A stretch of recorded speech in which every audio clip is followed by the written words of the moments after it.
But welcome to the 44th annual Langston Hughes Festival. I am your MC this evening, Yahdon Israel. I am a professor here of sorts, adjunct, if you will.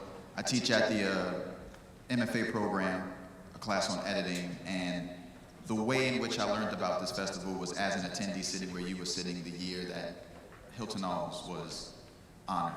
And I think that was like 3 or 4 years ago. And I remember sitting in the audience and just finding out about the festival through the awardee. And I remember after reaching out to the people of the committee and asking, how can I be a part of this? And the reason why is because there are so many great things that tend to happen that if it's not for the chance opportunity that you go and see, you know, somebody you love, you don't even know that certain things exist, especially in the city, right? And I think about Broadway as one of those things, like how many times I went to 42nd Street, Times Square, and went everywhere but the blocks on Broadway, like just walked past the buildings. And so when I thought about the fact that you have a festival that has awarded, you know, names, like I'm gonna just go through some of these names for like a slight flex. So this 44 years, when you think about that, it sounds like a number, but James Baldwin in 1978, Gwendolyn Brooks, Tony K. Bombara, Paul Marshall, Toni Morrison, Sterling A. Brown, Margaret Alexander, Ralph Ellison, Alice Walker, Amiri Baraka, Maya Angelou, Chinua Achebe, Ernest Gaines, Ishmael Reed, Nikki Giovanni, Zadie Smith, Jacqueline Woodson, Walter Mosley, Edwidge Danticat. Like these are like luminaries, and not just, you know, the black literary tradition, but like American letters, like international letters, right? And so the fact that, you know, I had not heard about this, I felt betrayed by my own ignorance. Like, how is it I was somebody who was teaching writing, who was a student of writing, who read and had never heard of this festival, and so I became a part of this festival as a way of going, how do we amplify what this is? How do we help people understand, you know, the sort of importance of like the sort of legacies and the traditions of organizations, of festivals like this, so that people are coming namely for the festival to learn about the people, as opposed to sometimes the other way around, which is typically why festivals typically try to reach for the biggest names they can find, because they're hoping that, well, if we find a big name, we can attract more people. And I was like, well, how do we use this as a way where people, the way you watch the Super Bowl, theoretically, I don't know how many people watch the Super Bowl, but the Grammys or the Oscars, like you watch it for the thing and you learn about other people outside of that. And so I hope that with this, you know, evening and learning about Lynn Nottage, if you're here for her only and solely, that you leave with this larger legacy of what Lynn Nottage is contributing to, which is this larger, you know, tradition of language, of performance, and of like brilliance, to be honest. So to give you the formal background, you know, for people who know, like Langston Hughes rose to become a major American poet and central figure of the Harlem Renaissance. He lived in and traveled to many places, including Africa, Mexico, France, and Asia. And upon the publication of his first volume of poetry, The Weary Blues, Hughes inaugurated a tradition of poetry inflected with the Afrocentric rhythms and tonalities of blues and jazz, and remained dedicated to the depiction of urban African-American folk life. And to expand, well, what does that have to do with this kind of tradition that, you know, Lynn Nottage is a part of and everyone else who's been awarded?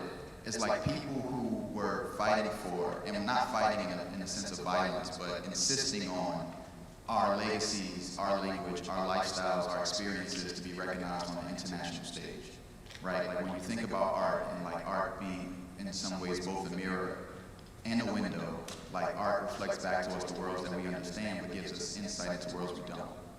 And so like for Langston Hughes, in the frame, in the time he was doing what he was doing, which is not in and of itself anything but like the brilliance that he executed as a poet and as a writer and as a thinker goes without time, but the difficulty of doing these things in the times that people were doing them, we take for granted, because once this project exists, it's like, oh, that's supposed to be there. But what we don't think about is the labor, the fights, the self-doubt that goes into like, well, maybe I don't send that draft, maybe I don't produce that play, maybe I don't write that novel. It's like this tradition of making sure and insisting that we exist, so that we can see ourselves, so that we can see other people, is what this festival is about. And it's about honoring those people who have that insistence on making sure that our experiences are real and that they matter. So give a round of applause for even that tradition. That's a real thing, that's like a charge. Give a round of applause for that tradition of insistence. So I got to run a show, so give me a minute. So I want to acknowledge, in addition to introduce myself a little further background, is I'm an editor, a senior editor at Simon & Schuster. Started there 2 years ago. One of the reasons why I continue to teach here is because working at a major publisher, I wanted to be able to provide a place like City College with the kind of information that the Harvards, the Iowa cities get that like public institutions usually don't, which is why so many people jump over public institutions to go to private, to go to these places. And I wanted to give and equip students from here with the sort of knowledge base that they feel like they can only go to an Ivy League or a private school to get. And so one of the reasons, why I'm excited to be here, honored to be here, humbled to be here, is because there's always this notion that we can't continue to build community with the places that so-called don't deserve it, and whatever that language is. But it's like, no, I always think about who needs this information the most. And when I think about that, I'm always looking at the places who get it last. Right, and so that's the sort of shift that I wanted to create here. So even having this kind of event is a way that we shift and we append those sort of systems where certain people don't get access first. And this is an event in that manner. I want to acknowledge the partners of this evening's event, because even though you'll see a string of people up here, these events are always the production of a community of many people you don't see, many people whose names just sound like names until you see them and you go, oh, that's who that is.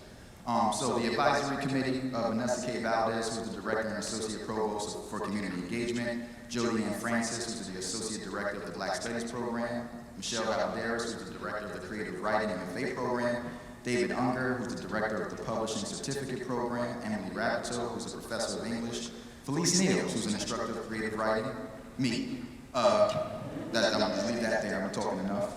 Naval Solien, who's the director of the Student Outreach Services, Yahdon Willis, who is an assistant professor of English, Chuck Fry, CCNY alum and retired adjunct instructor, Elizabeth Mazzola, chair of the English department, and interim dean, Renata K. Miller. I didn't hit the rhythm of that, was off. Ex officio, I didn't want to pronounce it wrong, so I was like, let me not say it, but I said it. Is that how you say it? Right, okay. So if you hear the names and you think about the partners, notice that many of them are professors here. So in addition to teaching, in addition to the administrative work, you have a lot of people here who care about the cultural, preserving the cultural institutions that make this university what it is. So can we give the partners a round of applause? All right. And so now, we introduce the president. I'm going to introduce the president. President Vincent Boudreau, who was appointed as the president of City College by the Board of Trustees in December 2017. He's a specialist in the politics of social movements, particularly in Southeast Asia. He has a book. His latest book, In Resisting Dictatorship, Repression, and Protest in Southeast Asia, which is Cambridge University Press. At City College, Dr. Boudreau has served as the director of the MA program in International Relations, the chair of the Department of Political Science, the director of the International Studies program, and the deputy dean of the Division of Social Justice.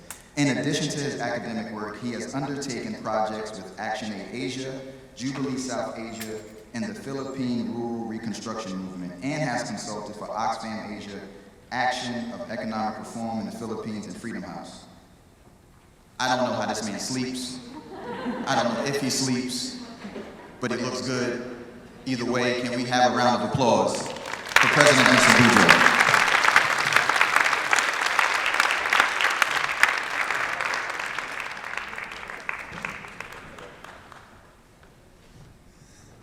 Thank you for that. You should know that there was a pretty long list of stuff I used to do before I had this job.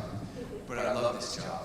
And I love it because one of my charges and responsibilities is to remind people that come to this campus, I know many of you study here and you work here and some of you are visitors, to remind you what this place is, what this city college is, and what it means to be not just the place in America where education for all was invented at the college level, it's us, the City College, but also what it means for us to be an institution in Harlem. We are proud of our positioning here. We're proud particularly what it means for our work in our community, with our community. But it also means that we have a specific relationship with the arts in this incredibly vibrant neighborhood. And there's probably no better reflection of that. We've got jazz program, that's great. We've got writers that tell the stories that are out there in our community. We've got drama that is very, very kind of careful about the shows they choose to produce, and we're very mindful of their place in the geography of our city and the geography of our society. But there's probably no single moment in our calendar where we embrace our role as a cultural institution that convenes conversations that reflect the legacy of this place that we're gathered on. And I mean both the college and the community, but also the stage. You were in the Marian Anderson Theater, the Aaron Davis Hall.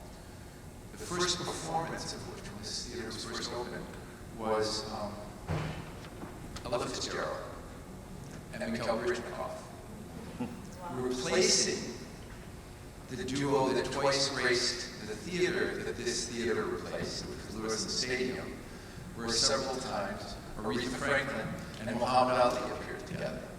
Right? So we are a place where the great artists and boxers of our community have come to perform. When David Letterman launched his Netflix series, My Next Guest Needs No Introduction, Paul Schaefer whispered in his ear and said, you know, for your first one, there's this theater in Harlem that has had everybody perform, and that's where you should go to interview Barack Obama. So if you've seen that interview, it happened on the stage. And I say all that because we exist in the flow of history, we exist in the flow of tradition, and you heard the history, the 44-year history of this celebration. So my main job is to remind you of that, to put you in mind of the celebration we're about to see today. And it is a celebration, not a seminar. We had a seminar earlier today. Here is where we celebrate the work and the art and the craft of our honoree.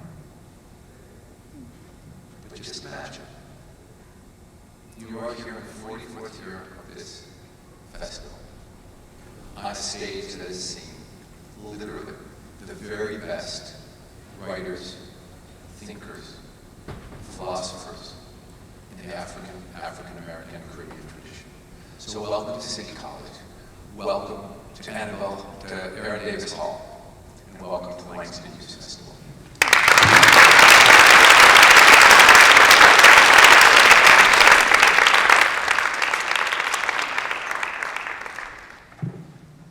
All right, so moving down the program, we have Provost Tony Liss.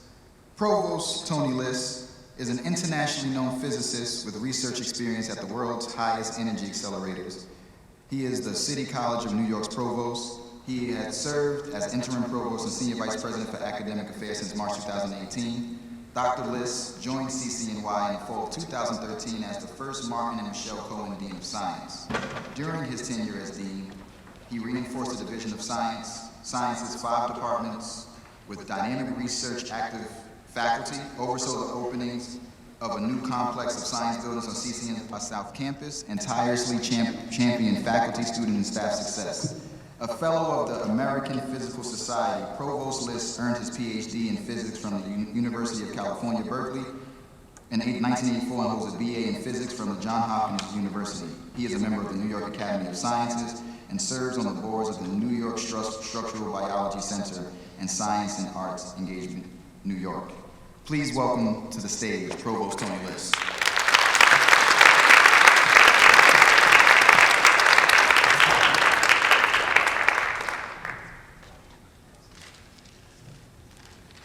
I was really hoping he would not read my bio. Because you're now wondering, what in the world is this person doing here, introducing one of the foremost playwrights in America, but here I am, and I am absolutely honored to be able to say a few words about Lynn Nottage. Lynn Nottage actually needs no introduction, nevertheless. Professor Nottage is a two-time Pulitzer Prize winning playwright, first for Ruined in 2009, and then for Sweat in 2017, which was performed by our theater department in this very building in Theater B just a couple of months ago.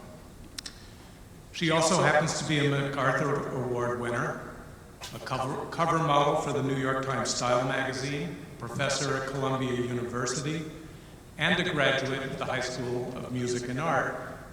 At that time was on our campus in the building now occupied by A. Philip Randolph. So Professor Nottage, we think of you as part of the City College family from the time you graduated high school. She's used her fame to champion the work of Black and female writers in the theater who have been so badly underrepresented. Emerging from the pandemic, she was the driving force behind a movement to diversify the theater, and one of several hundred theater professionals who signed a June 2020 open letter titled, "We See White American Theater." That was the artist's response to the protests following the killing of George Floyd. But it's what garnered Professor Nottage her many accolades that makes her such an important artist for this moment. Lynn Nottage is a storyteller of uncommon insight and subtlety. Her characters are regular working people whose stories speak to the issues of our time. We're reminded of the importance and the power of storytelling to help us understand what's happening around us, especially at this time when so much of what's happening around us is so difficult to understand. Her writing is subtle, carefully researched, and elegantly delivered. To research Sweat, she spent 2 years interviewing workers in Reading, Pennsylvania. In addition to the Pulitzer Prize-winning play, she developed This Is Reading, a multimedia installation in the train station exploring the decline and the rebirth of a city that was labeled the poorest in America. And now she's written another Reading-based play called Clydes that focuses on the struggle of 5 formerly incarcerated workers trying to rebuild their lives. One of this afternoon's panelists, Chiara Allegria Udis, talked about Lynn Nottage's soft pen and how her stories chart the simple flow of days. These are stories that unfold slowly and carefully and that stay with you. Their messages are profound but quiet. I want to close by quoting an actor and what she said about Professor Nottage's work. Jenny Jules, who played Mama Nadi in Ruined, said, and I quote, "To interpret Lynn's work, you have to drop all your vanity, use all your muscles to go to all your uglies, all of your pain and all of your monster, and to all of your beauty. Then maybe you're skimming the surface of the depths of the power of this woman's creations." Welcome to the 44th Langston Hughes Festival.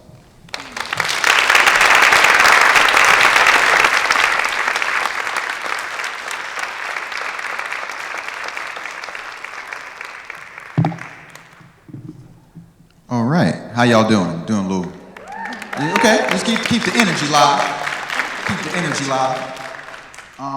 Next we have the interim dean, Renata K. Miller, who is the interim dean of the Division of Humanities and the Arts at the City College of New York. As deputy dean and interim dean, she has supported the development of new curricular and pedagogical models that incorporate primary research and internships at community partner institutions, as well as digital humanities and data science.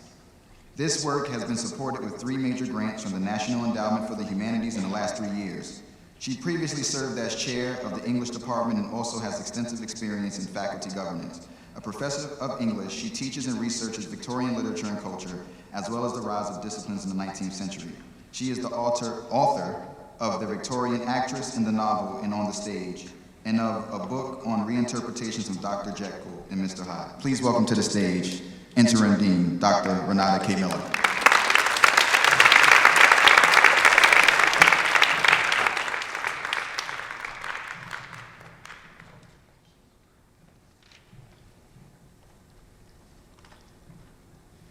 Good evening. Good evening. The Division of Humanities and the Arts began celebrating and fostering the literary legacy of the poet laureate of Harlem, James Langston Hughes, with a full-day festival in 1978. Since then, the Langston Hughes Medal has been given to the most distinguished writers of the African diaspora, a pantheon of honorees that includes, some of which you've already heard about from Yahdon, includes James Baldwin, Gwendolyn Brooks, Toni Morrison, August Wilson, Bull Soyinka, Derek Walcott, Octavia Butler, Edwidge Danticat, Jacqueline Woodson, and, most recently, Jamaica Kincaid. Tonight we gather to give Langston Hughes Medal to Lynn Nottage. Nottage's work speaks so powerfully to the importance of humanities and the arts. I was thrilled to see Nottage's Sweat right next door, produced by our own theater program in November. And I was amazed at how that play, which premiered in July 2015, so presciently anticipated and represented on the level of individual lives the particular forms of anger and violence that have resurfaced and become a regular and horrible feature of today's America. Nottage was right there in identifying reactionary, racist, and anti-immigrant sentiments that, as we know, were validated and emboldened in the years that followed. But more than that, her play helps us to understand the internal narratives of individuals, the stories that people construct for themselves that help them to construe puzzling and often overwhelming historical and social events acting on them, and how those narratives that people create for themselves, in turn, motivate the sentiments and actions that we find so horrific. And herein lies the power and the importance of art and humanistic analysis. In humanities and the arts, we examine human experience and the intersection between the broad sweep of history and the feelings, thoughts, and actions of individuals. And based on that understanding, we ourselves act to change culture and society. We elevate such work today by celebrating the legacy of Langston Hughes, who exemplifies the creative flowering of the Harlem Renaissance as an artistic expression and exploration of the African American experience. But in the Division of Humanities and the Arts, we do not celebrate Langston Hughes today only. Rather, we seek to establish City College as a national leader in the field of Black studies, investing in premier research active faculty whose work ranges from the Harlem Renaissance to Africa and the African diaspora around the globe. Last year, funded by a large grant from the National Endowment for the Humanities, we welcomed to City College 2 new faculty members, Emmanuel Lachaud in history and Janae Moses in English. Emmanuel and Janae, in their time here, have worked with the Hispanic Society and the Schomburg Library in pioneering an innovative undergraduate seminar format in which students intern on-site with these community partners in order to experience Haitian historical archives with Emmanuel and African American oral histories with Janae firsthand, informing and informed by their classroom studies in these areas. Our Black Studies program seeks to strengthen the college's connection with our local community and its rich history, while also serving as an academic resource worldwide. In addition to an undergraduate major in Black Studies, many of our graduate programs in humanities and the arts draw on division strengths in Black Studies, and the Black Studies program offers an exciting lineup of lectures and readings that are open to the public, such as the one you're here for right now. Our activities in the Division of Humanities and the Arts throughout the year and today do not happen in a vacuum, and so I have some thank yous to extend. The Simon Rick Rifkin Center for the Humanities has become an essential part of the intellectual life of our campus, supporting a wide array of public programs. And I want to acknowledge the very generous and long-standing support of Barbara Rifkin, who is here with us this evening. Barbara is...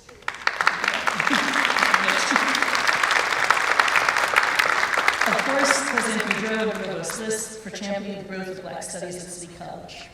Jody Ann Francis, Assistant Director of the Black Studies Program, who is also Associate Director of this festival, for serving the program and its students with commitment and skill. And finally, Associate Provost for Community Engagement, Vanessa Valdez. In her former role as Professor and Director of Black Studies, Vanessa was such an important leader in humanities and arts. As she has moved up to continue her work at the college level, she is a great supporter of Black Studies, and I want to thank her for her work directing this year's festival. We honor Lynn Nottage tonight by bringing to the stage creators of extraordinary talent, one of whom is graciously serving as our host for this evening. And so I will hand the microphone back to author, editor, and colleague, Yahdon Israel.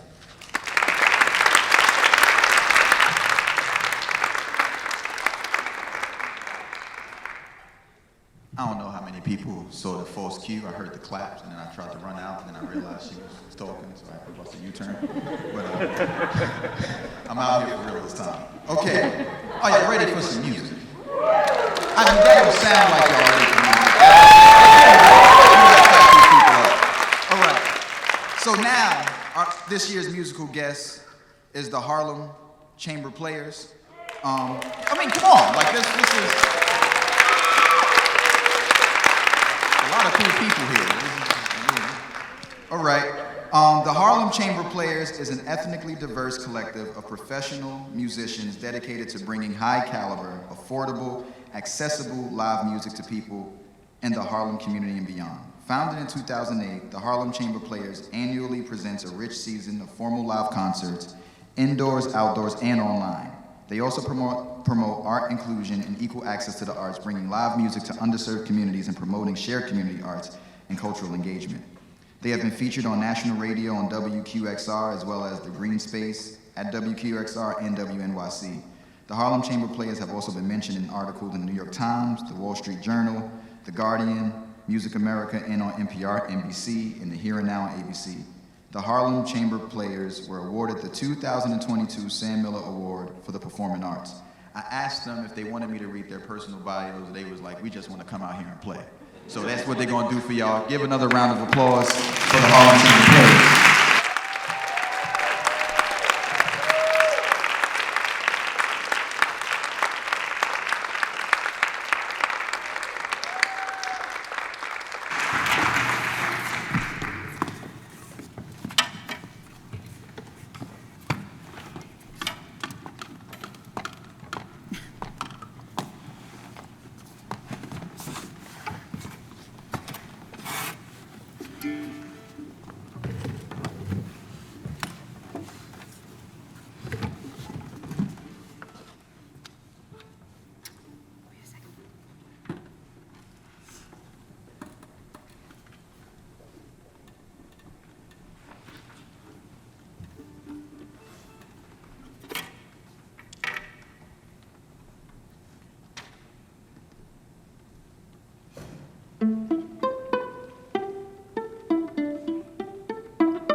It was good.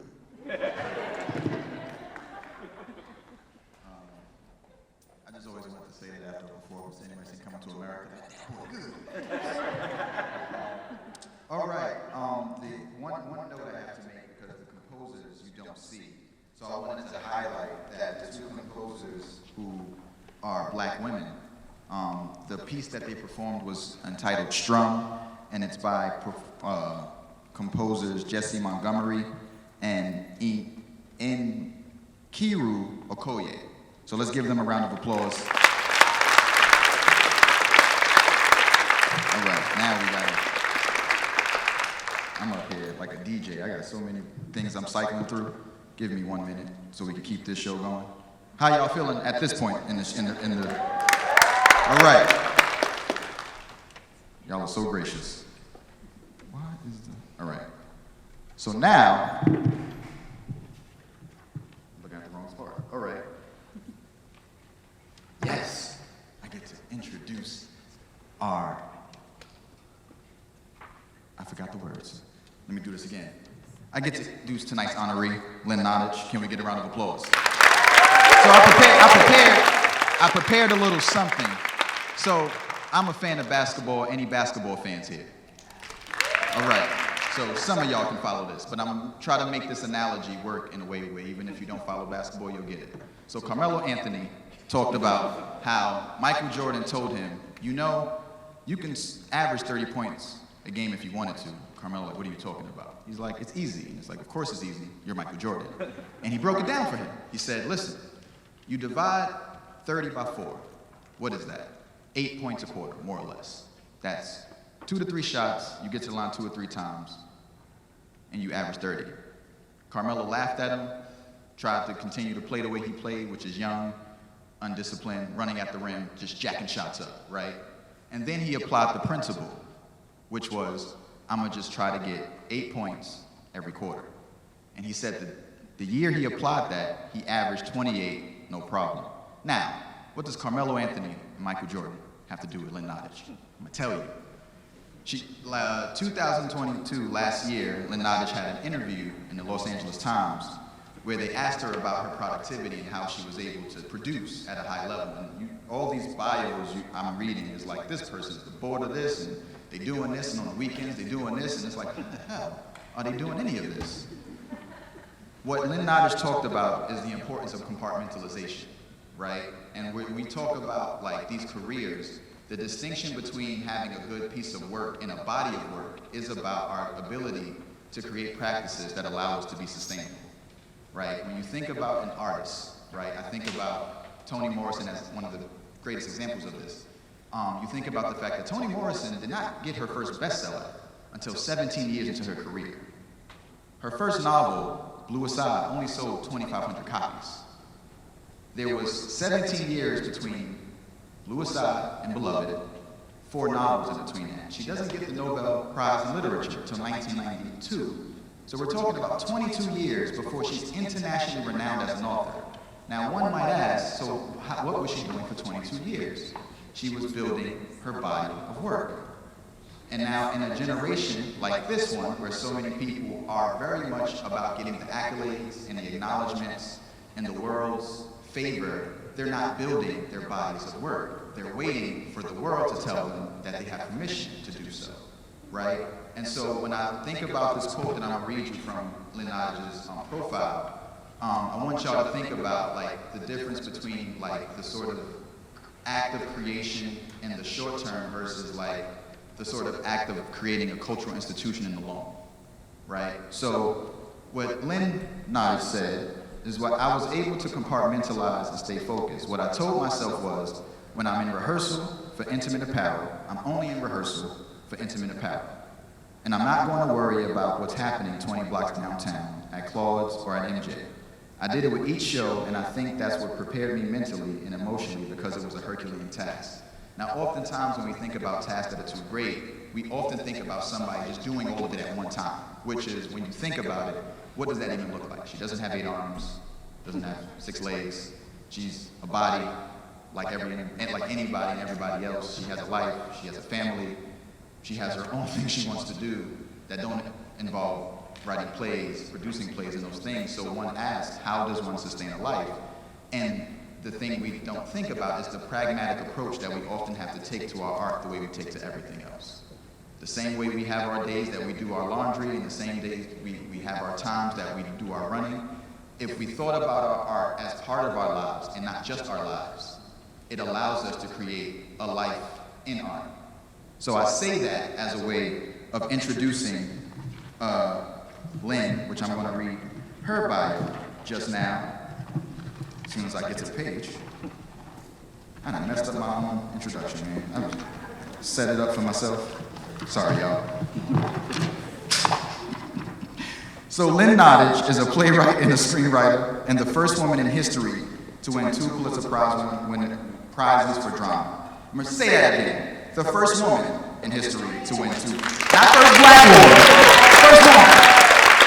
Right, that's a big flex. That's a big flex. Most recently, Nottage premiered MJ the Musical, directed by Christopher Wheeldon, and featured the music of Michael Jackson at the Neil Simon Theater on Broadway. Clyde's directed by Kate Wariski at Second Stage Theater on Broadway in an opera adaptation of her play Intimate Apparel, composed by Ricky Ian Gordon and directed by Bart Sher, commissioned by the Met Lincoln Center Theater. Her other works include Floyd's, retitled Clyde's, Guthrie Theater, the music adaptation of Sue Monk Kidd's novel, The Secret Life of Bees, with music by Duncan Sheik and lyrics by Susan Burkhead, Malima's Tale, By the Way, Meet Vera Shark, Ruined, ooh, this got a lot of credits, Intimate Apparel, Fabulation, or The Re-Education of Undine, Crumbs from the Table of Joy, Las Meninas, Mud, River, Stone, Pour Knockers, and Poof. Her play Sweat moved to Broadway after a sold-out run at the Public Theater. It premiered and was commissioned by the Oregon Shakespeare Festival American Revolution's History Cycle Arena Stage. Inspired by her research on Sweat, Nottage developed This Is Reading, a performance installation based on 2 years of interviews at the Franklin Street Reading Railroad Station in Reading, PA, in July 2017. She is the co-founder of the production company Market Row Films, whose most recent projects include the award-winning documentary Takeover by Emma Francis, Francis Snyder, the Peabody-nominated podcast Unfinished Deep South by Taylor Harmon and Neil Shea, The Notorious Mr. Bout, directed by Tony Gerber and Maxim Porzorowkin, First to Fall, directed by Rachel Beth Anderson, Market Row Films currently has a first-look deal with Sister. Over the years, she has developed original projects for Amazon, HBO, Sydney, Kimmel Entertainment, Showtime, This and That, and Harpo. She was a writer and producer on a Netflix series, She's Gotta Have It, directed by Spike Lee, and a consultant producer on the 3rd season of Dickinson. Nottage is the recipient of a MacArthur Genius Grant Fellowship, Steinberg Mimi Distinguished Playwright Award, Penn Laura Pell's Master Playwright Award, William Ing Festival, Distinguished Playwright, Time 100, Signature 1 Playwright, Merit in Literature Award from the Academy of Arts and Letters, Columbia University Provost Grant, Doris Duke Artist Award, the Joyce Foundation Commission Project and Grant, Madge Evans Sidney Kingsley Award, Nelson A. Rockefeller Award for Creativity, the Dramatists Guild Hull Warren Award, the inaugural Horton Foote Prize, Helen Hayes Award, the Lee Reynolds Award, and the Jewish World Watch Eyewitness Award. I'm gonna read all of this because this is what this woman does, and we need to acknowledge it. I'm not skipping nothing.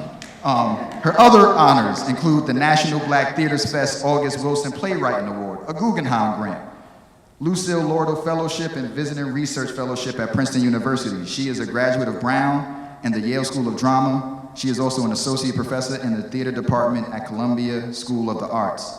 Nottage is a board member for Brick Arts Media in Brooklyn, donor, Direct Action, Dramatist Play Service, Second Stage, and the Dramatists Guild. She recently completed a 3-year term as an artist trustee on the board of the Sundance Institute. She is the member of the Dramatists Guild, WGA, and the American Academy of Arts and Letters and the American Academy of Arts and Sciences. She is currently an artist in residence at the Park Avenue Armory. Before I bring her on stage, the reason why I opened the way I did is because when you hear all this, it sounds like this cannot be replicated. But what I wanted to give you first is laying out the process that this is not what one does all in a day's work, is what they do over the course of a life. So with that being said, can we please welcome Lynn Nottage to the stage.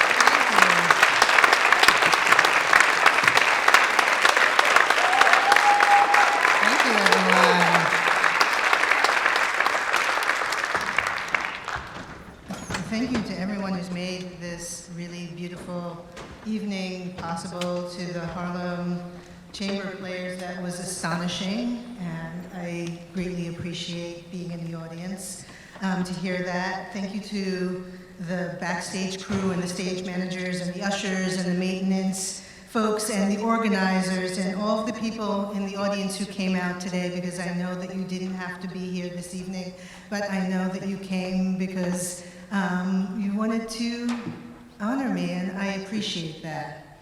I was going to begin by doing a little reading of some of my work, and it's really always, for me, quite lovely to revisit old friends, because I don't get that often a chance to do it. And I thought I would begin by reading something from Ruined, which is a play that I wrote in 2004.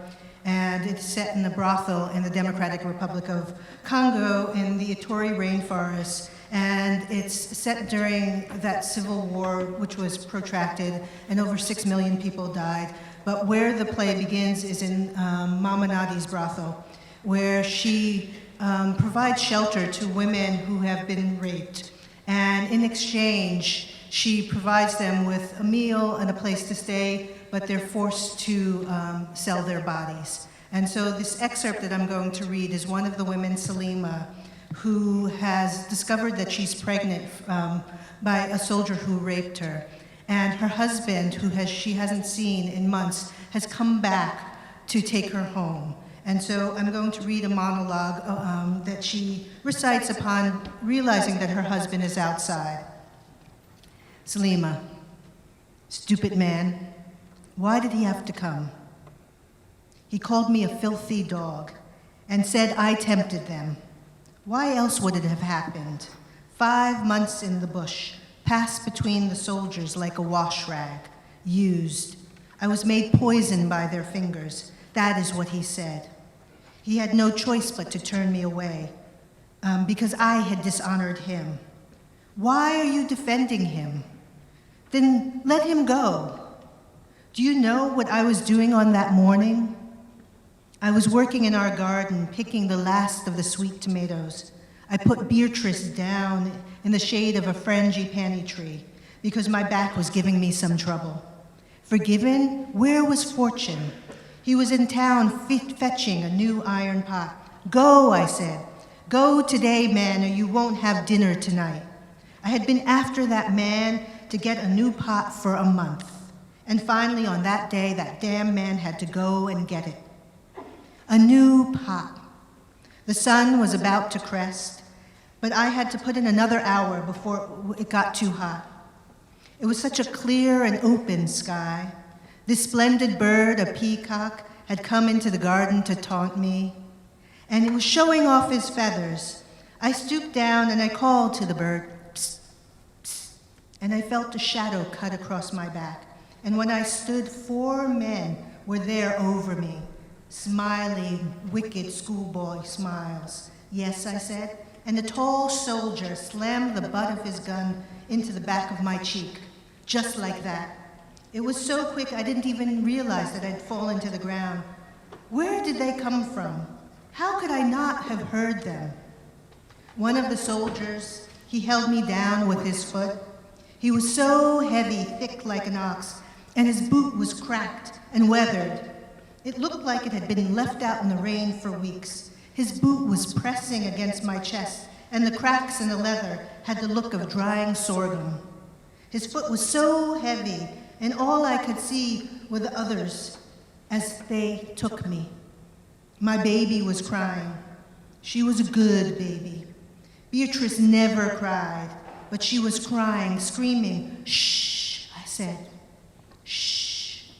And right then, a soldier stomped on her head with his boot, and she was quiet. Where was everybody? Where was everybody? I fought them, I did, but they still took me from my home. They took me through the bush, raiding thieves, fucking demons. She's for everyone, soup to be had after dinner. That is what somebody said. They tied me to a tree by my foot, and the men came and took me whenever they wanted soup. I make fires. I cook food. I listen to their stupid songs. I carry bullets. I clean wounds. I wash blood from their clothing. And I lay there as they tore me to pieces until I was raw. 5 months, chained like a goat. These men fighting for our liberation. Still I close my eyes and I see such terrible things, things I cannot stand to have in my head. How can men be this way? It was such a clear and open sky, so beautiful. How could I not have heard them coming? A peacock had wandered into my garden, and the tomatoes were ripe beyond belief. Our fields of red sorghum was so perfect. It was going to be a fine season. Fortune thought so too. And we could finally think about planning a trip on a ferry to visit my brother. Oh God, please give me back that morning. Forget the pot, Fortune, stay. Stay, that is what I would have told him. What did I do, Sophie? I must have done something. How did I get in the middle of this fight? Sophie says, you were picking sweet tomatoes, that's all. You didn't do anything wrong. Salima, it isn't his baby. It's the child of a monster, and there's no telling what it will be. Now he's willing to forgive me. And is it that simple, Sophie? What happens when the baby is born? Will he be able to forgive the child? Will I? And even if I do, I don't think I'll be able to forgive him. I walked into the family compound expecting wide open arms and embrace. 5 months of suffering. I suffered every single second of it. And my family gave me the back of their heads. And he, the man I loved since I was 14, chased me away with a green switch. He beat my ankles raw, and I dishonored him. I dishonored him. Where was he buying a pot? He was too proud to bear my shame, but not proud enough to protect me from it. Let him sit in the rain.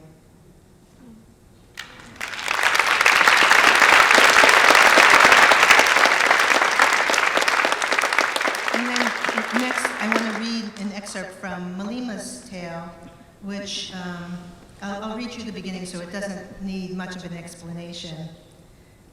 First chapter is Thunder is Not Yet Rain, a wilderness where a big tusker might seek refuge, the savannah, full moon, an elephant, sensing danger, calls out to his fellow travelers.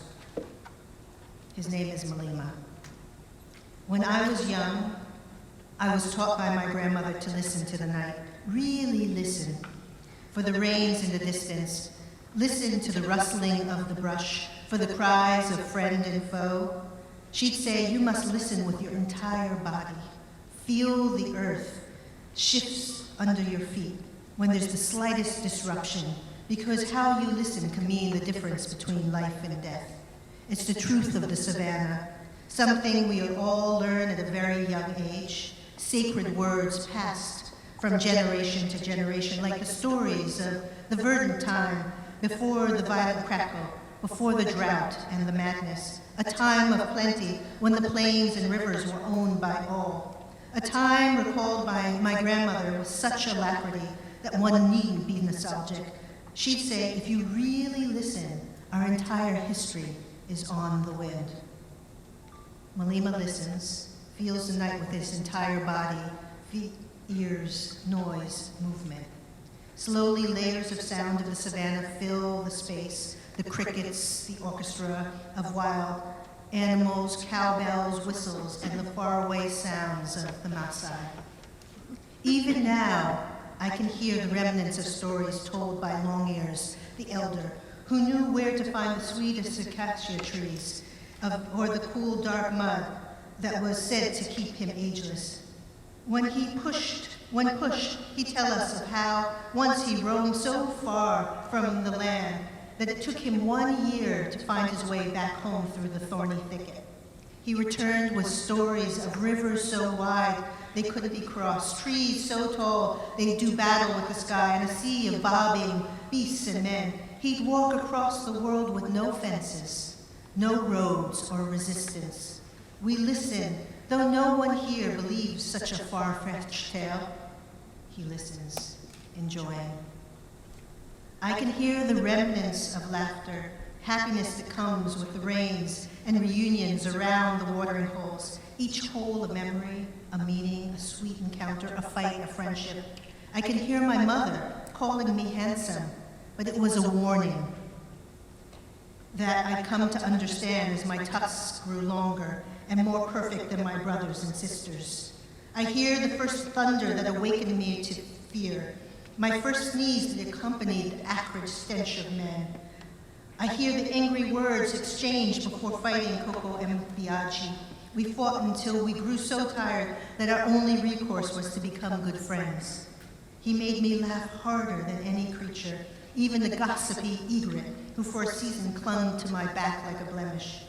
He continues to listen with his entire body. Still now, I could hear Coco wailing as his mother and sister died at the hands of a poison arrow, and anger became his guiding spirit. It took him 1 year of wandering to calm him.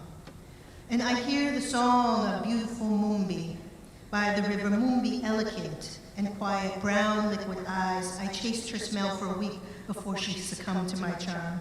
Mumbi, Mumbi, Mumbi. I was not prepared for the first time we rubbed bodies, touched, and committed. If you're listening, I could tell you of the wounds I endured for love. I would share memories of the children who we sired and seen grow. His body begins to contort with pain. He grows restless. Mumbi, I'm sorry. So sorry that I haven't made myself known to you lately. I run more than I walk, and I can never catch my breath. They are watching me, watching always. I hear them all around me. I run more than I walk. No, I stay away from the children because I'm protecting you. My distance is my weapon.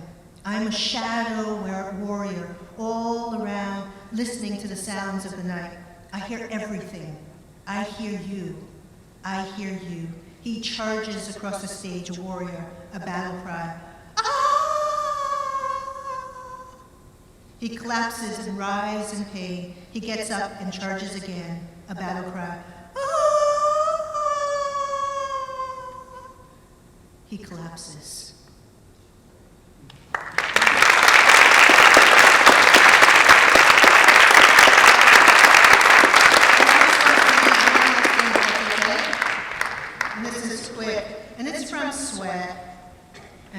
it's one of my favorite monologues, and it's quick. And it's a monologue from Jesse, and Sweat takes place in, by and large, in a bar, and it's a group of steelworkers whose friendship becomes fractured when they're locked out of their steel mill. And this is a monologue that is delivered by Jesse, and this is before they've been locked out, when everything is still relatively good, and she's been working in this factory since she was 18 years old.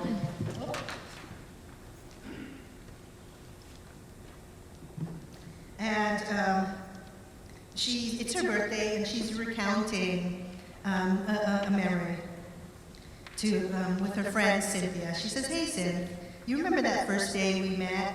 You were sporting an afro and platforms, and I thought, there's no way you're going to make it one day on the line. Cynthia, you looked like fucking Joni Mitchell with a headband and hair down to your butt." Jesse says, "Guess how old I was when I started, Stan?" Stan says, 19. 18, can you believe it? The summer I started, I was just a couple years younger than you guys. God, that was a summer, huh? A lot of fun, wasn't thinking of anything. I figured I'd be at Olmsted's for 6 to 8 months, max. But can you believe it? I was collecting green stamps the whole year. Remember green stamps? I was gonna trade them in for a backpack, a tent, had like 10,000 of them. I was gonna hitch a ride across the country with my boyfriend, Felix. God, me, Felix, that was so long ago. We were gonna go to Alaska, camp, live clean, you know, and save money to get to India, live in an ashram for a while, then bum across the hippie trail, Istanbul, Tehran, Kandahar, Kabul, Peshawar, Lahore, Kathmandu. Places, still remember them all. I used to say them every night like a mantra, a prayer. Istanbul, Tehran, Kandahar, Kabul, Peshawar, Lahore, Kathmandu. I mapped the whole thing out. Yeah, we had this world map that Felix had ripped out of the atlas in the library, the world book. God, that was a plan. So why didn't you go? Jesse says, started working, met Dan. I guess I got caught in the riptide and I couldn't get back to shore. That's how it is. Chris asks, are you ever sorry? Jesse says, yeah, I guess. I wish I'd gotten to see the world, you know, left Berks if only for a year. That's what I regret, not the work. I regret the fact that for a little while, it seemed like, I don't know, there was possibility. I think of that Jessie on the other side of the world and what she would have seen. Yeah, you don't know what you don't know until you want to know, right? And then it's too late. Istanbul, Tehran, Kandahar, Kabul, Peshawar, Lahore, Kathmandu.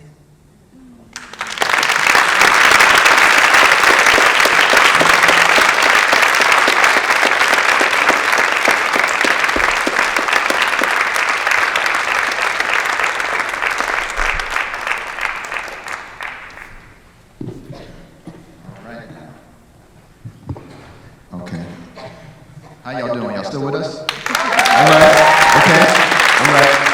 So now I'm getting to bring up the interlocutor, which is it's a fly word for moderator.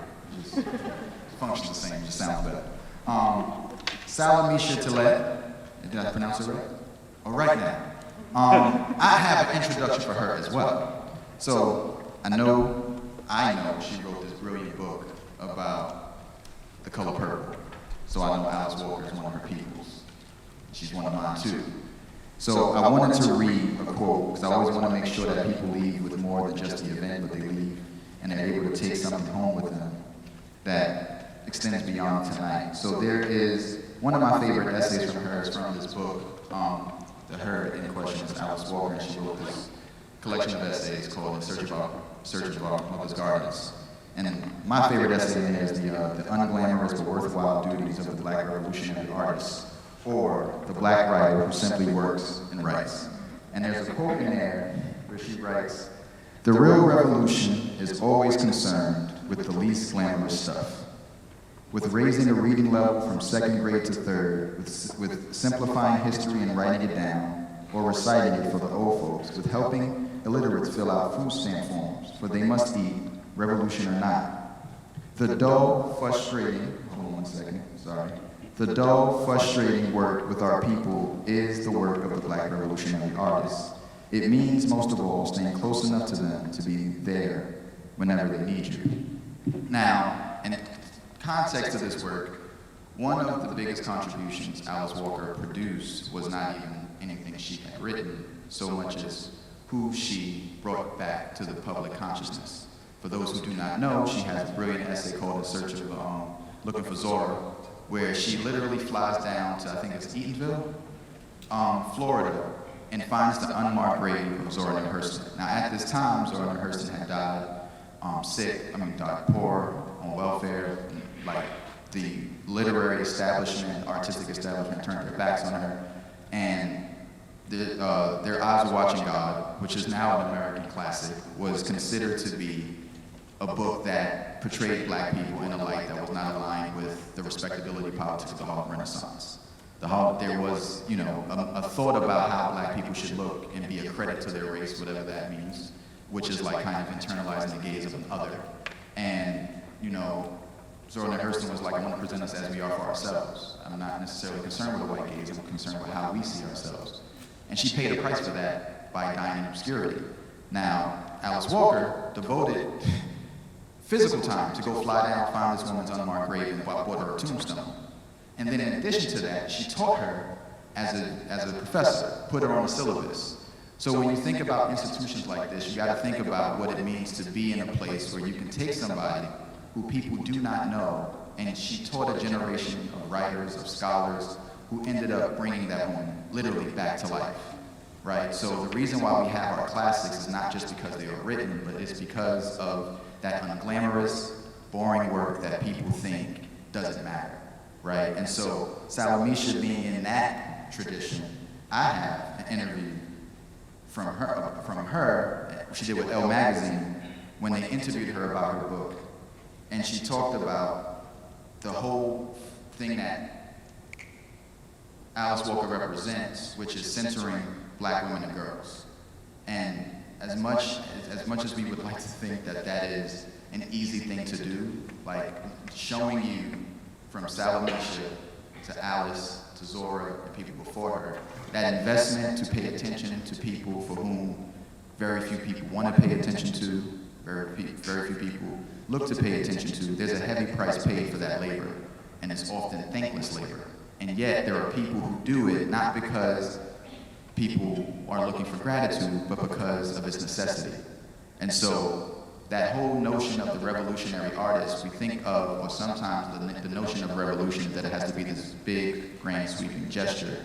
And it could be something as simple as asking somebody, have you eaten today? Did you drink water? Did you call your person? How are you doing and meaning it, right? Like that's revolutionary work. And if you think about that as work, then you can see how in every one of our interactions we have the potential to be revolutionary artists. So, with that being said, I'm going to introduce Salamishah. Salamishah Tillet is a curator, activist, and a 2022 recipient of the Pulitzer Prize in Criticism. Let's just give a beat that we got 2 Pulitzer Prize winners in conversation. So this is like 2 TED Talks in one. So y'all definitely bring your notebooks out. She is the Henry Rutgers Professor of Africana Studies and Creative Writing at Rutgers University, Newark, and a contributing critic-at-large for the New York Times. Her books are Sites of Slavery, Citizenship, and Racial Democracy in a Post-Civil Rights Imagination, and In Search of the Color Purple, The Story of an American Masterpiece. Tillet is the Executive Director of Express Newark, a center for socially engaged art and design at Rutgers, and also the co-founder, along with her sister, how do you pronounce this? Scheherazade Tillet. I wasn't going to say that without your permission. Thank you. Where we at? Of the Long Walk Home, a nonprofit that empowers young people to use art to end violence against all girls and women. In 2021, she co-hosted the Webby Award-winning podcast, Because of Anita, a 30-year retrospective of the impact of Anita Hill's testimony. Tillet is currently co-curating Pulling Together, the first public art exhibit on the National Mall in Washington, D.C., and completing a book on the civil rights musician, Nina Simone. Do you see what I'm talking about the body of work, the consistency? Can we give a round of applause for Salamishah Tillet?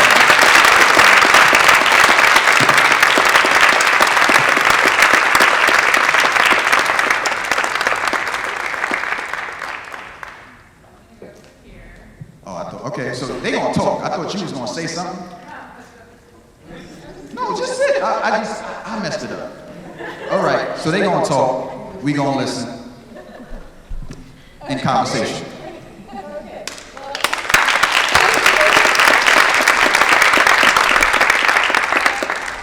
Honored to be in conversation with Lynn. Last year, I had the opportunity to meet Lynn for the first time. We did a conversation at the Schomburg, and then I saw you closing night at Klein's. And I saw you opening at MJ. Very different experiences, of course, but also different times. So it's just, but I've also been as a student, a fan of yours for so long. So it's an honor to just be in conversation and to see the celebration of your work. So I'm just going to jump right in because we have more words and thoughts to come from you that you're going to share with us after this conversation. So one thing I was thinking about, a good friend of ours is Camilla Forbes, who's another Harlemite. She's the executive producer of The Apollo, and she's a theater director and film director. A good friend of yours, a good friend of mine. So I told her about this event, and she's like, start with your mother. And I was like, okay. In particular, though, the kind of tradition that you come from, the tradition that you grew up in, the household that you grew up in as a child, and the sense of, your mother was a teacher, your dad was a psychologist, and also that, I guess it was on Saturdays, that you had these kind of like, not freedom schools, but these like collectives that, in which you were exposed to, deep Black thoughts and intellectual traditions. So I was curious, growing up in that environment, how do you think that like shaped your relationship to history as a playwright or as a writer, and then also maybe your notion of collaboration and collectivity? So I'm just curious. Sure, thank you for that question. And I actually want to go back further than my mother. It's something that I was discussing with someone the other day. When I was about 5 years old, I used to go to my grandmother's house. And she lived in Harlem, just off of Mount Morris Park, which I guess now is Marcus Garvey Park. And I'd spend the weekend, and I'd have to sleep in the bed with my great-great-aunt Rover, who at the time was 105. And I remember I was like, I didn't want to get to bed with her. She was so old. And she'd always reach out with her very bony hands and take my little arms so I couldn't move anywhere, and I'd just stay awake all night. And, in the mornings we'd prop her up in a chair, and she never said anything. She'd just stare at us. And, one day I went and she wasn't there. And it's only as an adult that I realized that she would have been born in slavery. And that I was perhaps the last generation of people who still had relatives who were enslaved. And you talk about history, and where does my sense of history come from, and where does that continuity come from? I think it's from the fact that my great-aunt Rover reached out and held me all those evenings. And, sort of moving on to my mother. My mother and my father were nexus people. There were people who loved other people. There were people who loved introducing people to each other.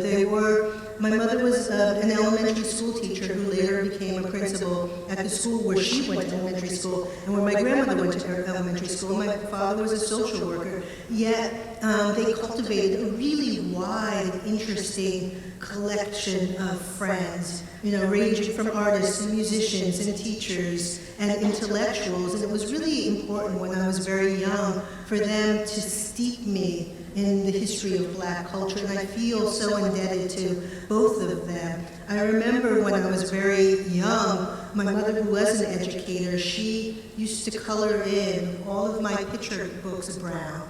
And I think of just how much time it took for her at night to shade, and she shaded perfectly because she was a school teacher, and she wanted to make sure like there were nothing bled over the lines, but she really wanted me, when I opened every single book, to see a representation of self. And I feel blessed that that was part of the foundation of who I am. But also one of the things, and I guess perhaps this is what you're asking, is that she and a group of women probably in the early 70s felt like the educational system was not really feeding and nourishing black children in the right way, and they wanted to provide something different. And so she and Betty Shabazz and Eugenia Clark and a few other women started something called the Black School. And it was on the corner of our block, and every Saturday, all these children would come to the corner of my block, and we'd learn traditional African crafts, and we'd talk about our culture. And, you know, I didn't think about it a lot when I was growing up. I just thought, this is what everyone has. And it's only now that I'm older I realize just what a precious gift that was. Yeah, that makes sense. It's, I love like hearing people's origin stories, and also, you know, there's like the schools you attend, or the plays you saw, but then also these moments of interaction and connection that are really formative, but sometimes get untold in the bio. So thank you for that. And I was interested, we talked before we got on stage about, you know, revisiting plays, and you did some of that. I have a question about that. But first, I was struck by the fact that your first play in high school, The Dark Side of Verona, and then your first official play, I guess, as it's told, is Crumbs from the Table of Joy. And I wanted to talk about those two different plays, but also this idea of a younger self. And since we have students in the audience and young playwrights, like, what is it that you would tell those two different versions, like the young adult and teenager? And then how do those lenses continue to shape your approach to either your craft or just your perspective on, you know, American theater today? Yeah, it's interesting. Earlier in the seminar, Kristen Greenwich was talking about her young self, and I was really thinking about that. And one of the things that she said that really resonated for me is the fact that as a young writer that we shouldn't be thinking about expectations, and we shouldn't be thinking about what people desire, but really invest in who we are and what our personal truth is. And I know that as a young writer, and you think about Darker Side of Verona, and even Crumbs from the Table of Joy to a certain extent, I think I was writing to expectations. I hadn't fully found my voice, and I think that I was writing in some ways out of a sense of fear. Fear that, as Caitlin said, is that I would be canceled. Fear that I would cross some invisible line and people wouldn't respond to the work. And so I would say to my younger self, if I could look back, is, you know, let go of some of that fear, let go of some of that anxiety, and really invest in your own personal interests, invest in your own voice, invest in that Lynn who, you know, had a journey that was unlike anyone's journey because it was my journey, and really try to write from a deep and authentic and honest space. And then how does that Lynn, those Lynns continue? I mean, I imagine there was a fear, but maybe there's optimism or a kind of, there's expectations, of course, but maybe there's a way in which one doesn't know what the world is, and so there's a naivety that's productive. Well, it's true. I mean, certainly as a young writer, you have a different kind of fearlessness, because you don't know what you don't know, and which allows you to enter into spaces that you wouldn't otherwise go because they're somewhat dangerous. But, you know, I think about when did I let go of some of that fear and how did I make that transition, and it really came with the death of my mother, and it came with grief, and it came with trying to figure out who I am in the absence of this person who nourished me and this person who was my crutch for so long. And I thought, I have to figure out how to redefine who Lynn Nottage was. And in doing that, I found my voice and I found my fearlessness, and I wrote my play Intimate Apparel, which came from a place of love and a place of emotional authenticity. And I think that I would not have been able to write that play if I hadn't experienced grief, and I hadn't been able hadn't experienced loss. And I don't think I would have been brave enough to write something that was gentle, and write something that was intimate, and write something that was so the antithesis of what was being written in the moment. I was struck by, you gave us 3 different plays, and it felt like in many ways like, if someone was taking a seminar on Lynn Nottage, you were able to appreciate and experience your depth and your breadth. And I wanted to talk about, you said that, again, this idea of having conversations with friends, these characters are friends of yours. And since we saw so many characters just now, I mean, what is that process for you? I know when I interviewed Alice Walker, she often says that she's kind of mythologized like these characters in Color Purple, like these, they're like ghosts that like appeared or that possessed her. That's actually not true, like, right. Even though that's like the mythology around the Color Purple. So I was curious for you, like, is it just like is it a vision that you have of a character, or is there something, is there a phrase, or I don't know. Like, Yeah, I mean, I wish it was so easy as to have a vision and the characters appear, but I am much more intentional in the ways in which I build character, and once I begin to assemble those particular characters, then that's when the haunting comes, that's when the visitations come, that's when I can't shake them loose, when I'm sitting on the subway and they're sitting next to me, and when I go to bed, they're lying next to me. But I really, when I'm building a character, I ask a lot of questions, and I try and get to know them. And the characters that I'm most invested in are the characters that are the most different from me, and the characters that challenge me, and the characters that ask me to go to spaces that are unfamiliar to me. And in the case of Ruined, it's like Mama Nadi, who's this morally ambiguous woman who is basically prostituting these young women, but also providing them with a space in which they can be relatively safe. And I was curious about Mama Nadi. And so I think that character came out of me trying to understand how someone can profit from war, and how someone is forced to make these morally complicated decisions in order to survive. And so I think that for me, characters really are about interrogating aspects of myself that trouble me, or aspects of the culture that trouble me. So last year, as was mentioned in your biography, you had 3 works, 3 very different works in terms of time period, in terms of genre, in terms of like affect of how the audience is going to experience these issues or these characters at the same time. So that's just remarkable. In addition to having like 2 Pulitzers, it's remarkable to just have that, again, this idea of like the breadth and the depth and the range. One thing that struck me from what I was saying is about like when you were an intermittent apparel rehearsal, you were this idea of being fully and formidably present. And I was curious, is that, and I know you write 2 plays at the same time, maybe more than 2 plays. So how does that work? Like when you're in the production of the performance, you're fully present. But then you're writing multiple plays. Are you fully present in one play and then you go to the other?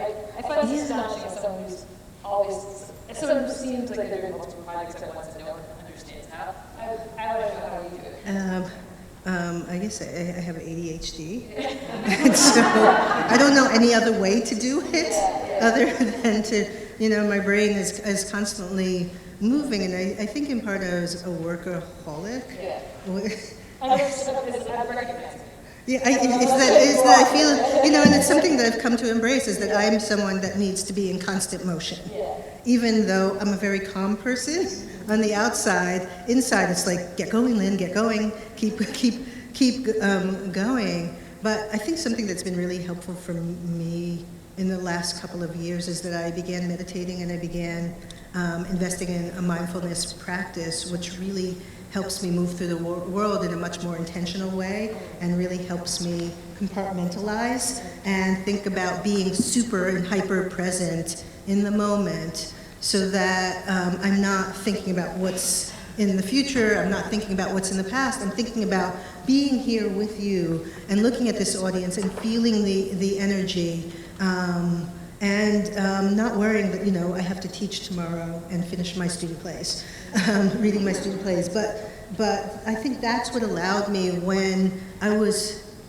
doing a musical on Broadway, doing a play on Broadway, putting up an opera, to accomplish all of those things without having a complete and total nervous breakdown, is that I really thought, I'm at Intimate Apparel now, I'm at Clyde's, and now I'm at MJ.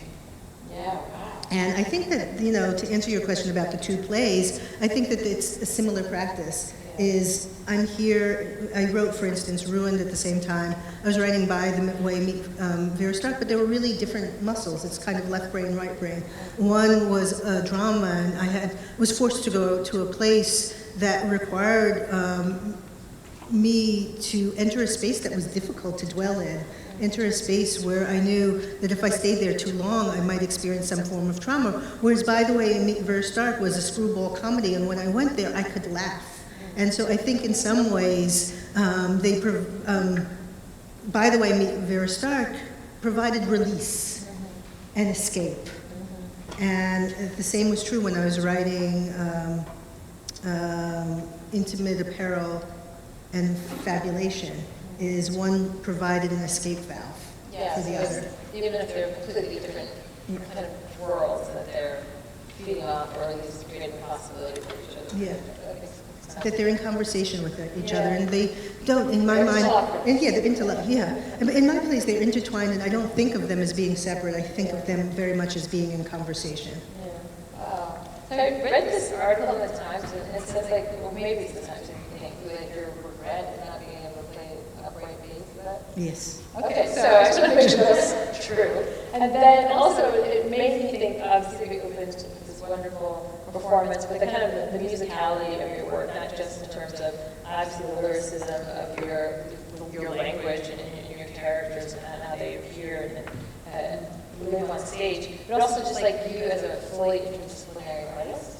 And so I was curious for you, is it, playwright is how oftentimes we describe you, but do you live in a world in which there are these multiple forms that are always going through and the production company, and so I was just curious if you want to talk a little bit about not just how the two plays create, a conversation with each other, but all these other art forms that you're actively involved in, and maybe that playwright is just a narrow way to think about. Well, I do. I think I now sort of embrace the phrase as theater maker, because I don't think that I'm purely a playwright. And I was talking with the students earlier, and I think that most people don't think of theater as a visual medium, but I also consider myself to be a visual artist.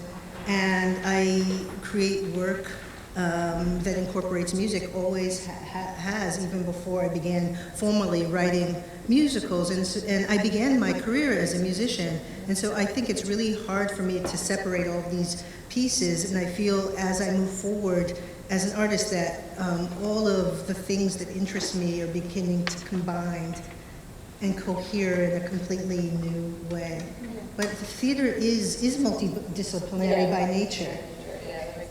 Well, my last question is, in the spirit of Langston Hughes, I often teach his plays, which obviously we think of him as a poet, or maybe a short story writer or an essayist, but I feel like his plays, he's done a lot, and he's had an opera, a musical, they're just undertaught and underappreciated maybe, but one of the things I was thinking about with Langston, maybe outside of the dynamic with Zora, he's known to be a quite wonderful mentor to a generation of artists, particularly Paul Marshall and his friendship with Nina Simone, for example. So I was curious, you as a teacher and mentor, and I asked you because I was surprised that you are a full-fledged professor who teaches. She has all that stuff going on. She talked about the group works and the two plays and the multidisciplinary practice, and you're teaching a full load at Columbia. So I was thinking, why is the teaching so important to you as maybe in your politics, your practice, your artistic expression? Why is teaching still there? And I'm thinking of Langston as someone who's such a generous mentor to so many people in that tradition.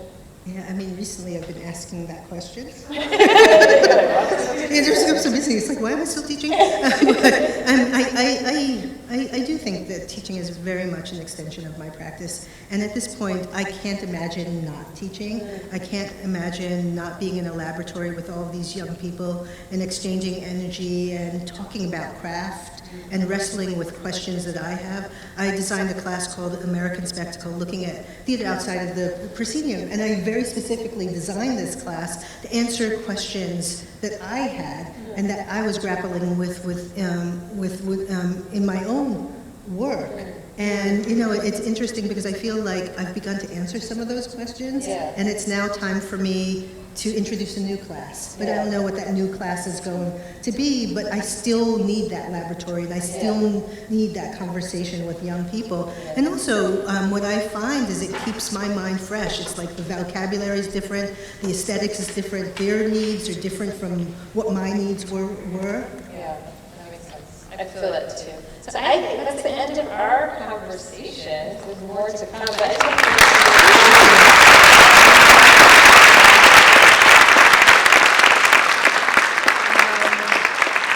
and I think we're going to invite the Harlem Chamber Players back to the stage to perform another piece.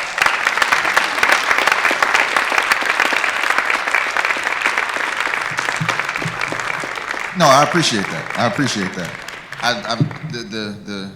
The round of applause is often off. You might have seen me just keep running in and running back on a yo-yo. So I just like wait. All right, y'all. How y'all feeling? We can make sure y'all stay with us throughout the night.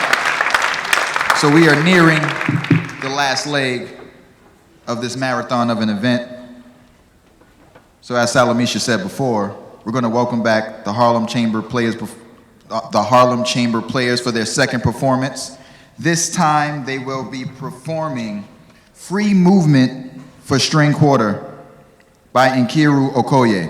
So round of applause for Harlem Chamber Players coming back for the second.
Emily Gregg to the stage, please.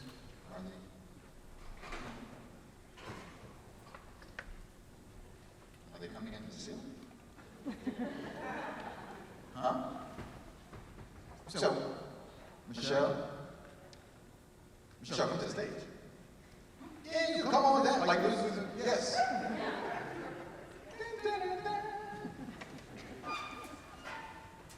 We're going to present this medal. I don't have as many hands, so we need all the support we can get. And can we also get a third person? Okay, we got the third person. So the way this is going to work is Michelle, you two are going to open this proclamation up. And then we're going to have you give the award. And I'm going to read it. So y'all stand on this side. All right. So this is now the formal presentation of the medal. So the Langston Hughes Medal is awarded to highly distinguished writers from throughout the African American diaspora for their impressive works of poetry, fiction, drama, autobiography, and critical essays that help to celebrate the memory and tradition of Langston Hughes. Each year, the Langston Hughes Festival Advisory Committee reviews the work of major Black writers from Africa to America, whose work is assessed as likely having a lasting impact on world literature. Past award winners include James Baldwin, Gwendolyn Brooks, Toni Morrison, August Wilson, Wole Soyinka, Derek Walcott, Octavia Butler, and Edwidge Danticat. Writers selected for this award received the Langston Hughes Medal, an honorarium, and an invitation to attend the Langston Hughes Festival award ceremony in the Marion Anderson Theater at Aaron Davis Hall at the City College of New York in Harlem. All right, so at this time, can we have Ms. Lynn Nottage to return back to the stage?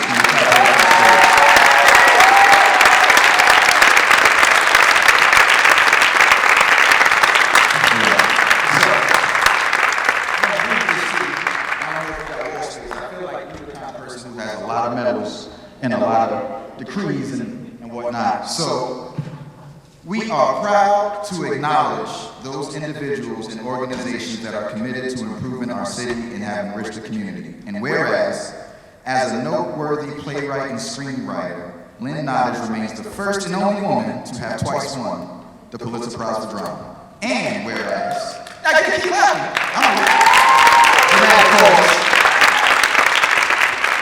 Do you ever introduce yourself that way? Like, you know, I'm a woman. Something I want to borrow that. Whereas Ms. Nottage's work includes the musical adaptation of Sue Monk's kids' novel, The Secret Life of Bees, By the Way, Meet Vera Stark, and Sweat, which received the Pulitzer Prize, Evening Standard Award, the Obie Award, and the Susan Smith Blackburn Prize, and was nominated for a Tony Award. And whereas, in more recent years, Ms. Nottage premiered MJ the Musical at the Neil Simon Theater on Broadway, directed by Christopher Wheeldon. And whereas, as a result of her work, Ms. Nottage has received several awards and fellowships, including the MacArthur Genius Grant Fellowship, the Visiting Research Fellowship at Princeton University, the Doris Duke Artist Award, and the Nelson A. Rockefeller Award for Creativity. And whereas, Ms. Nottage is the co-founder of the production company Market Road Films, which has most recently produced the award-winning documentary Take Over, the Peabody-nominated podcast Unfinished, Deep South by Taylor Horn and Neil Shea, and the notorious Mr. Bow. Now, therefore, I, Yahdon Israel, or no, it's actually Mark Levine, who I'm reading on behalf of, do hereby commend Lynn Nottage for her contributions to the city and proclaim Thursday, February 9th, Lynn Nottage Appreciation Day. Can we please put that medal around her neck? Can we medal her?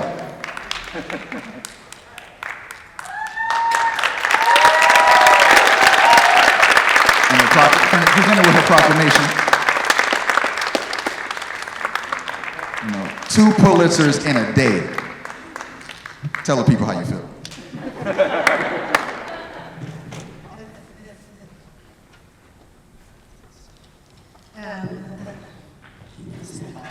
Thank you.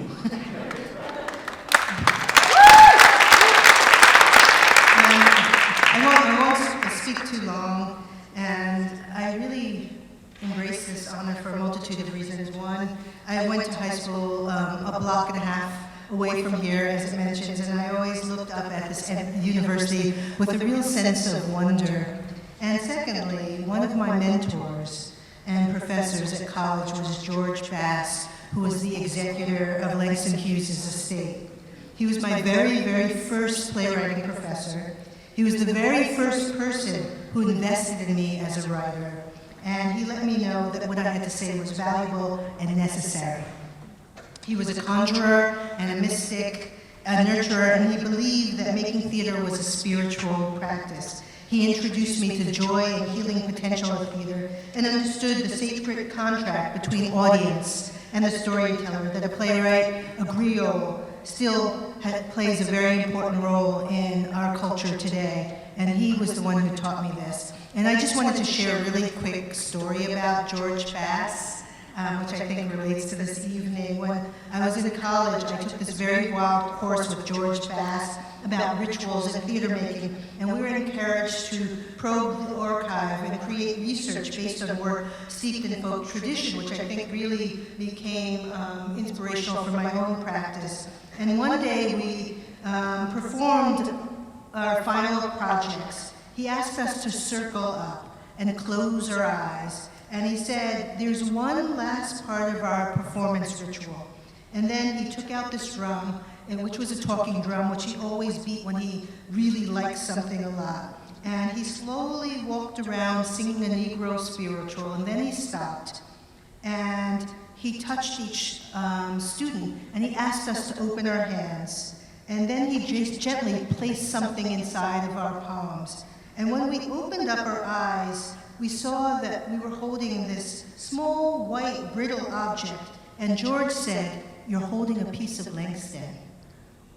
It was a bone fragment that he dug from this rusty canister of Langston Hughes' ashes. He said he wanted to bring Langston into the classroom with us. He literally wanted us to feel his presence. At the time, and I won't lie, I thought it was very unusual, if not a little weird. But George knew better. What he knew is something that we didn't know at that time. He knew that along our creative journeys, we were going to need that tangible, tactile connection to our literary ancestor. He knew that that one fragment would lead us to a journey of inquiry, and that we'd read Langston's work with an intimacy and investment of one who has actually held the poet in our hands. It was this peculiar and beautiful gesture that to this day I feel blessed by, because I still possess a piece of Langston, and I love that George Bass trusted us enough as writers, as people, to gift us with this little bit of the poet. And ever since then, I've admired Langston Hughes, and I felt this incredible kinship to him. I admire his fluency with a multitude of genres. He was a playwright, he was a poet, he was an intellectual. He could go high, he could go low. He had a wicked sense of humor. He had a prodigious curiosity and a fierceness with which he protected the Black community. I also admired that he could sustain the complexity of Black life. And foremost, that he was a listener who understood that there were myriad ways to tell our stories. It is no accident that the very first title of my professional play was called Crumbs from a Table of Joy, which was taken from Langston Hughes' poem Luck. And it's no accident that the epigraph in my book, Sweat, begins with, "Oh yes, I say it plain, America never was America to me, and yet I swear this oath, America will be." It's a poem again from Langston Hughes. And like Langston Hughes, as a theater maker, I am drawn to the paradoxes and contradictions in American life, and in particular Black life. And thankfully, I do believe the old adage that truth, whether it be ugly, whether it be confrontational, untidy, or beautiful, is at the center of great storytelling. And that's something that I took from Langston Hughes. And to me, there is nothing more exhilarating than the moment when a new work is taking shape, that sacred moment when a story travels from the intimacy of one's imagination to the computer and finally to the public realm, where it arouses something unexpected, revelatory, and transformative in the audience. And just now, in this moment, I want to acknowledge that we've collectively been through a lot over the last few years: COVID, the social upheaval, the cultural reckoning, the trauma now of living in a country that's struggling with its fractured narrative. But it's actually really quite assuring for me to be here tonight and be in this collective communal space. And I can say that theater remains one of the few spaces where we can still sit in silence. We can still share communal laughter. We can still bask in each other's energy and collectively acknowledge a sense of wonder and appreciation. What I love most about theater and being a theater artist is that it is a place really that the unexpected can happen.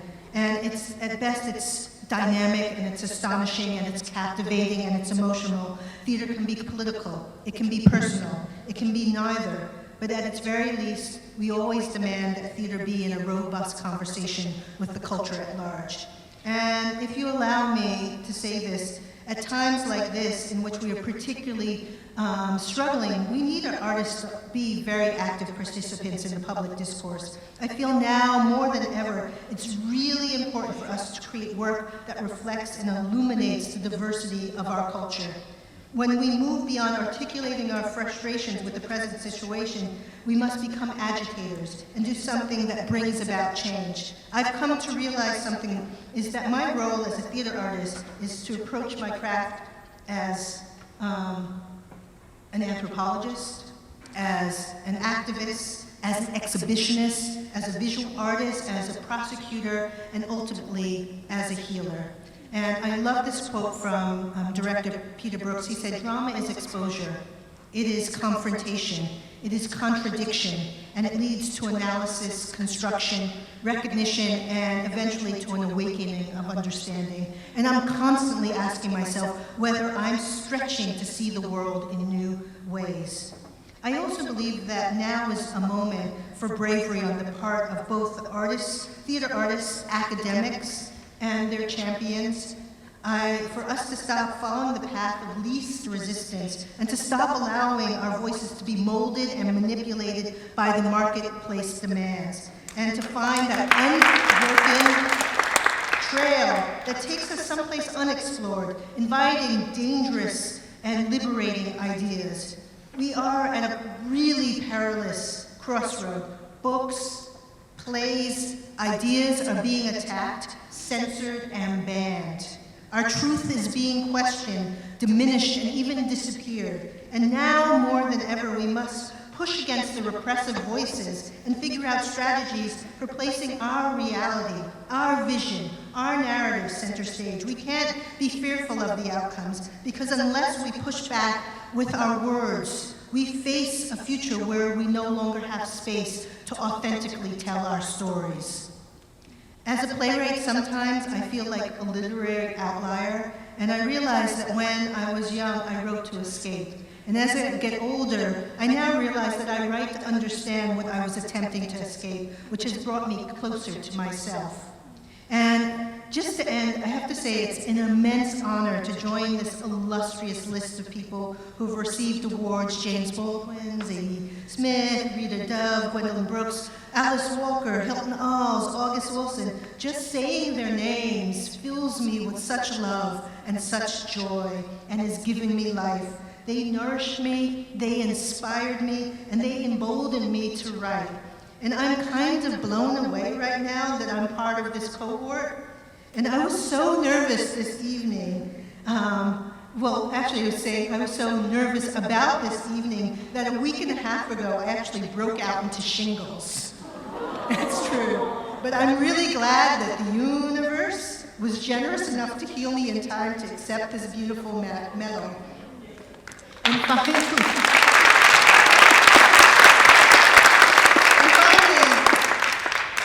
I've been thinking a great deal about George Bass and his gift. And before I came, I actually touched Langston and said thank you for making this moment possible.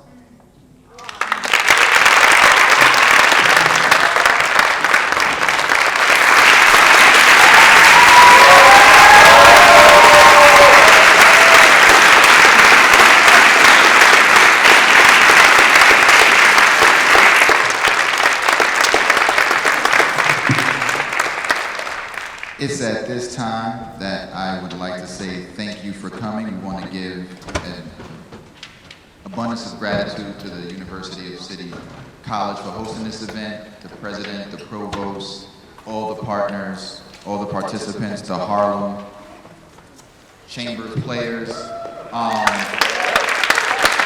every one of you. There is a book signing right outside the door. Please make your way to the lobby to get a signed book, to express your gratitude and everything to Lynn Nottage.